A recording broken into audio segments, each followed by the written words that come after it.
এতদিন সঙ্গী ছিলাম, ভালো ছিলাম, এখন সঙ্গ ছাড়লাম, রাজাকার হইলাম। এসব মানুষ পাবলিক এখন খায় না। 1991 সালে জামাত ছাড়া ক্ষমতা আসতে পারতেন না আপনারা। জামাতের সাথে নিয়ে ক্ষমতা আসছেন। এরপরে 2001 থেকে 2006 পর্যন্ত জামাতের সাথে নিয়ে আপনারা জামাতের আপনাদের সাথে জড়িত থাকা অবস্থা জামাতের পার্লামেন্টে জামাতের এমপি মন্ত্রীরা ছিল। এখন সঙ্গ দিচ্ছে না, সেজন্য এখন রাজাকার। এসব প্রোপাগান্ডা ছড়াই দিয়েছেন, পাবলিক এখন এগুলা খায় না। 2025-এ আসে যদি এগুলো বলেন, মানুষ পাগল ছাড়া আর কিছুই করতো না। এসব এসব উল্টাপাল্টা কথা বাদ দেন। দেশের মানুষ জানে কি করলে দেশের মানুষ ভালো থাকবো, কোথায় ভোট দিলে মানুষ ভালো ভালো থাকবো। এক স্বৈরাচার গেছে, আবার আপনারা নতুন করে স্বৈরাচার শুরু করতে চাইতেছেন।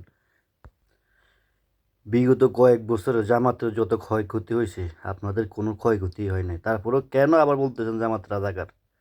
রাজাকারের তকমাটা আবার আপনারাই দিতেছেন, অথচ আপনারাই আগে সাথে রাখছেন।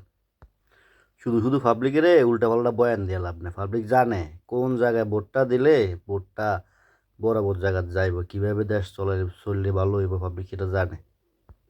আপনারা আর আওয়ামী লীগ যে সেম, পাবলিক সেটা বুঝে গেছে।